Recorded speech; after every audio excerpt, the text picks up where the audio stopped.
오늘 은혜 받으실 말씀은 고린도후서 13장 5절의 말씀입니다. 고린도후서 13장 5절의 말씀을 다 같이 봉독하겠습니다. 너희가 믿음 안에 있는가? 너희 자신을 시험하고 너희 자신을 확증하라. 예수 그리스도께서 너희 안에 계신 줄을 너희가 스스로 알지 못하느냐? 그렇지 않으면 너희는 버림받은 자니라. 아멘. 할렐루야. 가슴에 손 얹고 한번 따라할까요? 나는 주님 안에서 잘되고 더 잘되고 끝까지 잘됩니다. 저와 여러분의 삶 속에 하나님이 끝까지 잘되게 해주실 줄 믿습니다. 저는 오늘 봉독해드린 말씀을 가지고 신앙의 결산과 시작, 첫 번째 믿음의 결산에 대해서 같이 은혜를 나누고자 합니다. 제목을 한번 따라할까요? 믿음의 결산. 사랑하는 성도 여러분, 우리가 2025년을 새해 첫날에 하나님께 다짐하기를 하나님 올해는 이렇게 살겠습니다 라고 결단했던 때가 엊그제 같은데 어느새 달력의 마지막 한 장을 남아있는 상태가 되었습니다. 한 해에 우리가 끝자락에 서며 우리는 자연스럽게 한 단어를 떠오르게 되는데 그 단어가 바로 결산입니다. 회계도 재정도 결산하고 가정도 수입과 지출을 돌아보게 되어지죠. 학생은 또 성적표로 결산을 맞이합니다. 그런데 오늘 본문 말씀을 통해서 우리에게 던져지는 말씀은 너희가 믿음 안에 있는가? 라는 이 말씀을 말씀하고 있습니다. 이 말씀은 단순히 자기의 성찰을 의미하기보다는 하나님 심판대 앞에 설 때 자기 내면적 자기의 점검에 대해 말씀해 주고 있는 것입니다.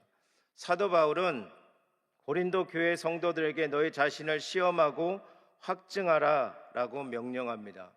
즉 시험하라는 그 말은 철저히 검증하라는 뜻이고 확증하라는 말은 진짜로 입증하라는 뜻이 있습니다. 믿음은 스스로 만족하는 감정이 아니라 하나님 앞에 입증되는 실체인 줄 믿으시길 바랍니다.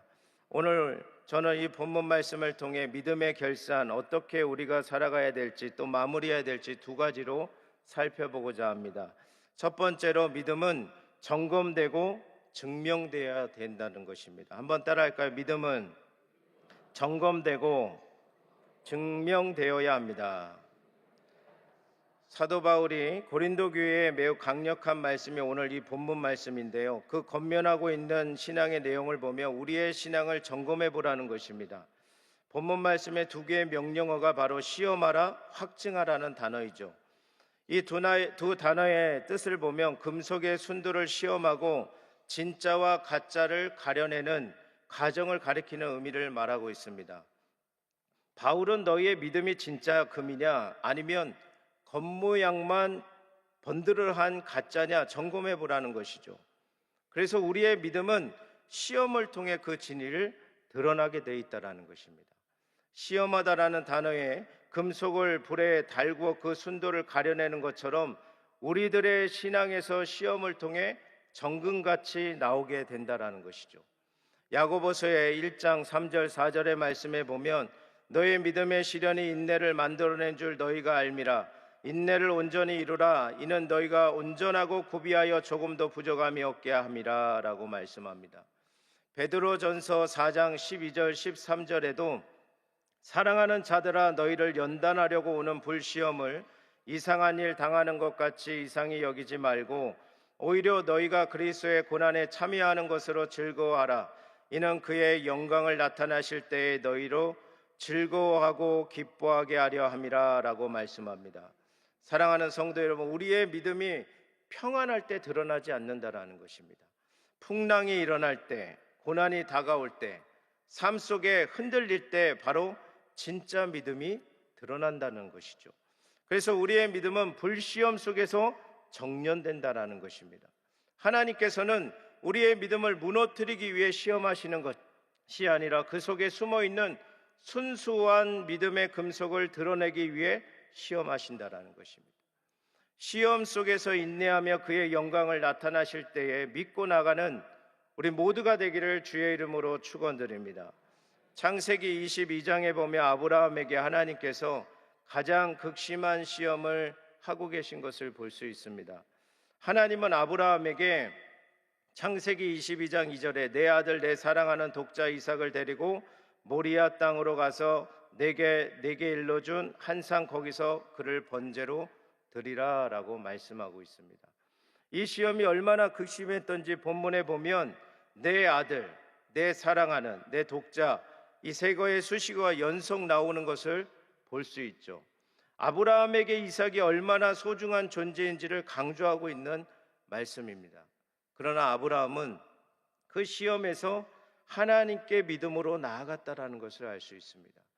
히브리서 11장 17절 19절의 말씀에 보면 아브라함이 시험을 받을 때 믿음으로 이삭을 드렸으니 그는 약속들을 받을 자로되 그 외아들을 드렸느니라.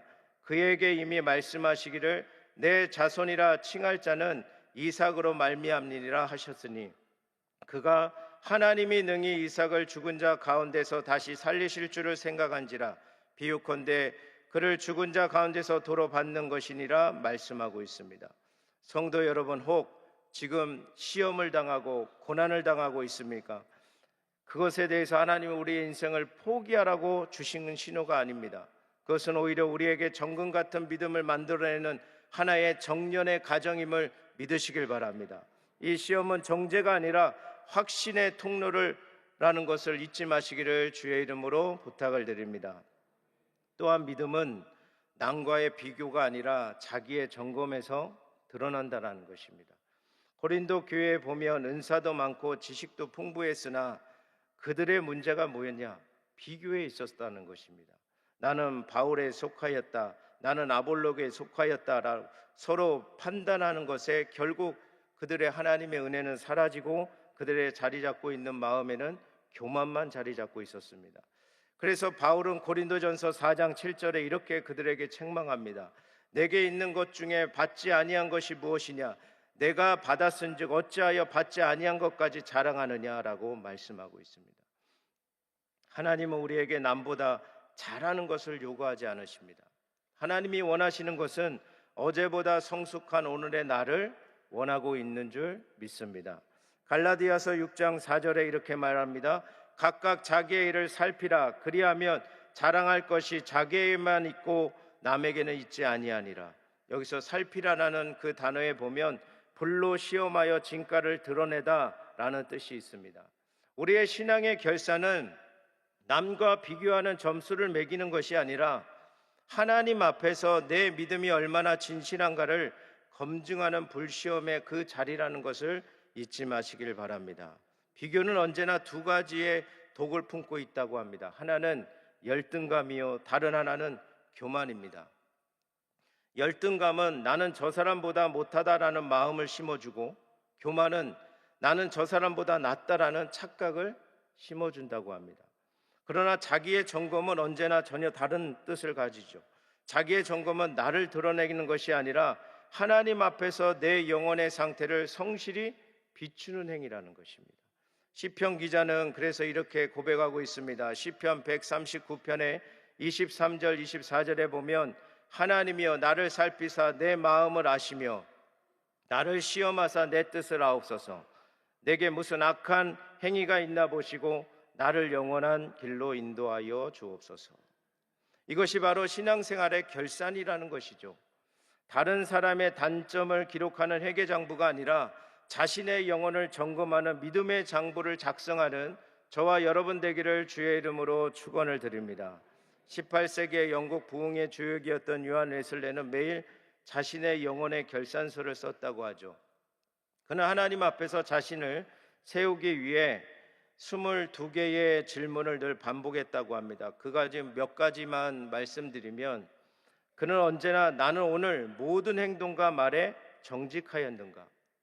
또한 오늘 성경 말씀이 내 안에 살아 움직였는가?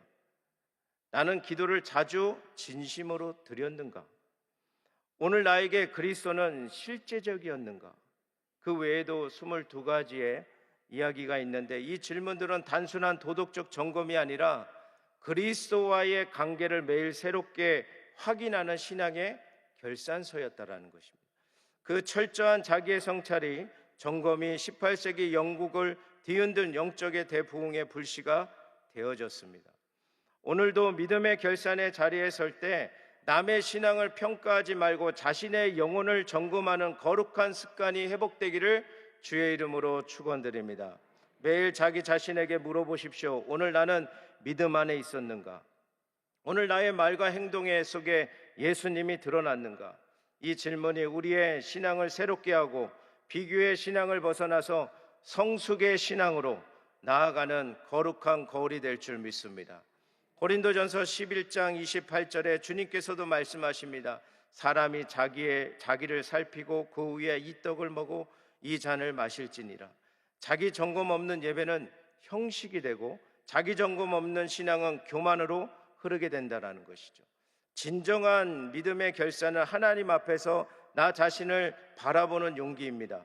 신앙의 결산은 남을 판단하는 일이 아니라 하나님 앞에 내 믿음을 확신하는 시간이라는 것이죠.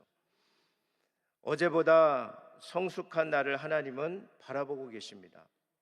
그러므로 날마다 성령의 거울 앞에 서서 주여 오늘 나는 믿음 안에 있었습니까? 이런 질문들이 늘 영혼을 깨우고 새롭게 하는 저와 여러분 되기를 바랍니다. 그리고 믿음은 시험 위에 확신으로 증명되어야 된다는 거죠. 두 번째 명령이 확증하라라는 단어입니다. 단순히 점검하라는 의미가 아닙니다.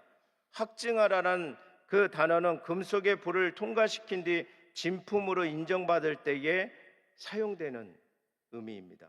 즉 우리의 신앙에서 믿음은 단지 입술의 고백으로만 끝나는 것이 아니라 우리의 삶 속에 열매로 입증돼야 된다는 것이죠. 바울은 인생의 마지막 순간에 이렇게 자신을 고백하고 있습니다. 내가 선한 싸움을 싸우고 나의 달려갈 길을 마치고 믿음을 지켰으니. 그의 인생의 시험을 통과한 믿음의 완성자다라고 고백하는 것이죠. 바울의 자신의 믿음을 지킨 그 시험과 고난에 대해서 성경은 기록하고 있는 것을 말씀하고 있습니다. 우리 다 같이 고린도후서 11장 23절에서 28절의 말씀을 다 같이 봉독하도록 하겠습니다. 그들의 그리스도의 일꾼이냐 정신없는 말을 하거니와 나는 더욱 그러하도다.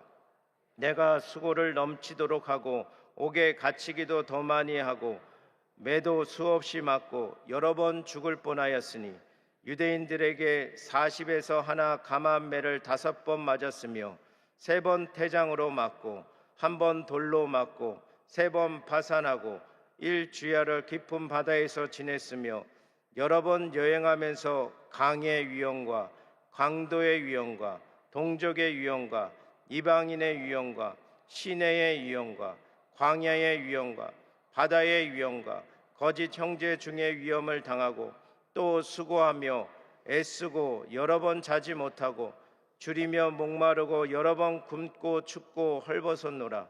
이외의 일은 고사하고 아직도 날마다 내 속에 눌리는 일이 있으니 곧 모든 교회를 위하여 염려하는 것이니라. 이 모든 시험을 인내하면서 바울의 믿음은 진품으로 확증되는 것이죠. 내가 선한 싸움을 싸우고 달려갈 길을 마치고 믿음을 지켰다라고 고백합니다. 야고보서 2장 17절의 말씀에 보면 행함이 없는 믿음은 그 자체가 죽은 것이라고 말씀하고 있죠. 마태복음 7장 20절에도 예수님께서 말씀하십니다. 이러므로 그의 열매로 그들을 알리라. 참된 믿음이 말이 아니라 열매로 확증한다라는 것입니다. 하나님께서 찾으시는 믿음은 감정적 신앙이 아니라 실행적인 신앙을 찾고 있음을 잊지 마시길 바랍니다. 사랑하는 성도 여러분, 믿음은 지식으로 끝나지 않습니다.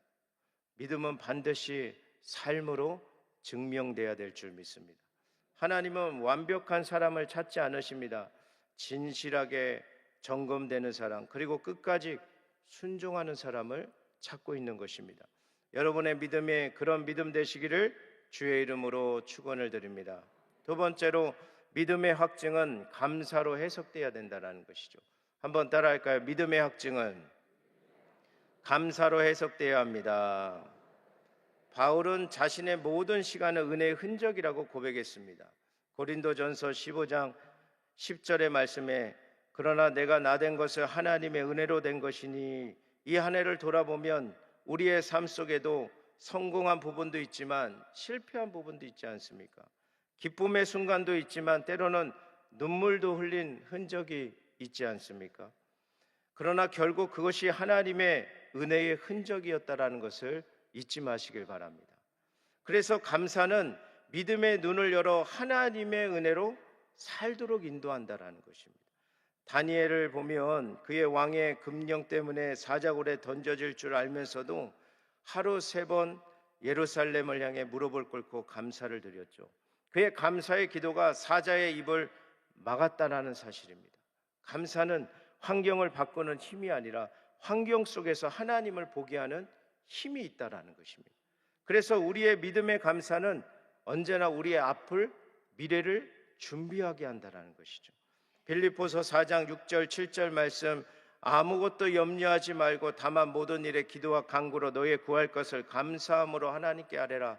그리하면 모든 지각에 뛰어난 하나님의 평강이 그리스도 예수 안에서 너희의 마음과 생각을 지키시리라. 감사는 과거의 은혜를 기억하고 미래의 축복을 미리 붙들게 하는 우리의 신앙의 고백이라는 것이죠. 감사는 하나님이 여전히 일하고 계심을 믿는 증거라는 것입니다. 여러분 잘 알고 있는 조지 밀러 목사님은 5만 번의 응답을 받은 것으로 잘 알려져 있습니다. 그리고 평생에 1만 명의 이상의 고아들을 먹이고 입히고 교육시켰죠. 대단하고 엄청난 일입니다. 그 예화 중에 어느 날 아침에 그 고아원 직원이 와서 목사님 오늘 먹을 양식이 다 떨어졌습니다. 하나도 없습니다. 그렇게 보고하는 거예요. 식당을 가보니 빵 한 조각, 우유 한 컵도 없었습니다.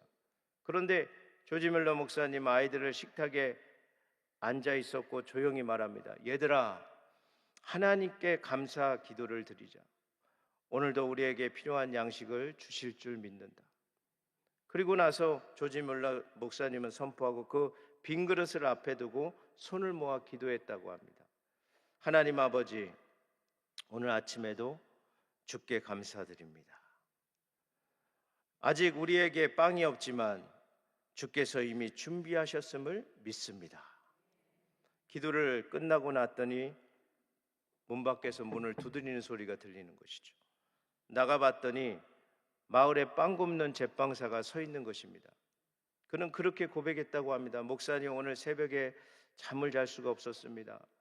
하나님이 제 마음속에 고아원 아이들을 생각나게 하시고 아침에 쓸 빵을 구워왔습니다. 혹시 필요하신가요? 라고 빵을 갖고 온 거죠. 그리고 잠시 후에 또다시 문을 두드리는 소리가 들렸습니다. 이번에는 우유 배달부였습니다. 그의 마차가 고아원 앞에서 부서져서 더 이상 움직일 수 없는 상태가 되어진 겁니다.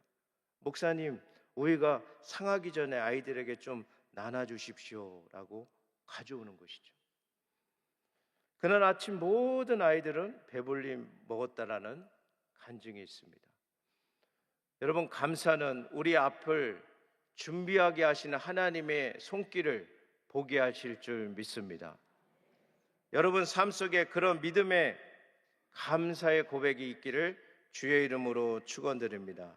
감사는 우리의 미래를 준비하고 채우신 하나님의 손길이 있다라는 거죠. 아직도 입술에서 감사가 없는 것은 감사할 이유가 없는 것이 아니라 왜 감사해야 할지 아직도 깨닫지 못할 뿐이라는 것입니다. 절대 감사의 고백이 2025년 한 해를 결산하는 믿음의 고백되어지기를 주의 이름으로 축원드립니다. 그래서 절대 감사는 믿음의 결산의 최종적인 열매라는 것이죠. 데살로니가 전서 5장 18절 말씀을 다 같이 한번 봉독하겠습니다. 범사에 감사하라. 이것이 그리스도 예수 안에서 너희를 향하신 하나님의 뜻이니라. 감사는 영적 결산의 결론입니다. 감사 없는 믿음의 결산하는 그 장부는 원망의 장부가 되고 만다는 것입니다. 우리의 입술에 항상 그래도 감사합니다라는 그 고백이 이어지길 바라겠습니다. 여러분, 그래도 감사하십니까? 그저 감사하십니까? 문제가 와봐야 알겠죠. 언제나 우리의 그 고백이 우리의 삶 속에 하나님을 보게 하실 줄 믿습니다. 고리테붐 여사의 주님은 나의 피난처라는 그 책에 보면 그녀는 2차 세계 대전 때 독일의 포로 수용소로 겪은 일을 기록하고 있는 내용이 있습니다. 그녀는 추위, 굶주리, 갈증, 헐벗음, 그야말로 인간의 육체적으로 당할 수 있는 고통은 거의 다 겪었다고 합니다. 그런데 그녀가 가장 견디기 힘들었던 것은 놀랍게도 벼룩이었다라는 것이죠. 그녀는 수용소 안에 몰래 성경을 읽고는 했었는데, 하지만 다른 말씀을 다 이해가 되고 다 실천할 수 있는데 데살로니가전서 5장 18절 이하의 말씀을 읽을 때 도무지 그 말씀대로 행할 수가 없더라는 거죠. 어떻게 하나님 항상 기뻐하라고 하십니까? 어떻게 항상 감사하라고 하십니까? 이렇게 벼룩이 나를 괴롭히고 있는데, 그런데 어느 날 그녀는 한 환자를 데리고 의무실로 가는 도중에 독일의 병사가 나누는 말을 듣고 깜짝 놀랐다고 합니다. 왜 벼룩 때문에 감사해야 될지 그때 깨달았다는 거예요. 병사들이 하는 말이 그렇게 이야기하는 거예요. 저 감방 안에는 벼룩이 많으니까 밖에서 슬슬 지키자고 이야기하더라는 것이죠. 그래서 그녀는 그 말을 듣고 그동안의 벼룩 때문에 원망하고 불평했는데 그 감사할 조건이 있었죠. 벼룩을 보내주신 주님 정말 감사합니다. 저희에게 이 감방 안에서 자유를 주시기 위해 벼룩을 보내주셨군요. 이제 성경을 이 말씀을 숨어서 보지 않고 아주 자유롭게 볼 수 있어서 정말 감사합니다라고 고백했다고 합니다. 여러분, 혹 여러분에게 괴롭히는 자가 있습니까? 감사하십시오. 아멘이 적을 줄 알았지만은 감사하시길 바랍니다. 문제가 있습니까? 감사하십시오. 고난이 있습니까? 감사하십시오. 절대 감사가 우리의 환경을 변화시키고 그것 때문에 무엇 때문에 내가 알지 못하는 하나님의 뜻을 발견하게 될 줄 믿습니다. 말씀을 맺도록 하겠습니다. 오늘 저는 믿음의 결산 2가지를 말씀드렸습니다. 믿음은 점검하고 확증하라는 것이죠. 나는 진짜인지 시험하고 삶에 증명하는 열매로 맺어 확증하라는 말씀과 믿음의 결산의 최종적인 열매는 감사라는 것을 잊지 마시길 바랍니다. 감사로 은혜를 기록하고 또 신앙생활하는 열심으로 나아가는 저와 여러분 되기를 주의 이름으로 축원드립니다. 기도하겠습니다. 아프신 곳은 아픈 곳에 문제가 있는 분 가슴에 손을 쥐시기 바랍니다. 전능하신 아버지 하나님, 하나님께서 우리의 모든 문제와 염려와 걱정을 감사로 드리게 하여 주심을 감사합니다. 감사할 때 문제도 떠나가고 질병도 떠나가고 저주도 물러가고 기적이 일어나게 하실 줄 믿습니다. 당회자님 늘 선포하신 대로 절대 감사, 한평생 감사 이루어지는 우리 믿음의 백성들 되게 하여 주시옵소서. 육신의 연약함은 다 예수 이름으로 명령하노니 병만은 떠나갈지어다, 문제는 사라질지어다. 아버지께서 주시는 모든 은혜를 받아 누리는 우리의 믿음의 결산이 되게 하여 주시고 잘했다 칭찬받는 믿음의 일꾼들 되게 하여 주시고 믿음으로 또 다시 시작할 수 있는 은혜 부어지게 하여 주시옵소서. 오늘도 귀한 예물 드려지는 손길 위에 하나님의 갑절의 복과 은혜의 축복으로 채워 주시옵소서. 예수님의 이름으로 간절히 축복하고 기도하였습니다. 주기도문 하시겠습니다. 하늘에 계신 우리 아버지여, 이름이 거룩히 여김을 받으시오며 나라가 임하시오. 뜻이 하늘에서 이루어진 것 같이 땅에서도 이루어지다. 오늘 우리에게 일용할 양식을 주시옵고 우리가 우리에게 죄 지은 자를 사하여 준 것 같이 우리의 죄를 사하여 주시옵고 우리를 시험에 들게 하지 마시오. 다만 악에서 구하시옵소서. 나라와 권세와 영광이 아버지께 영원히 있사옵나이다. 아멘.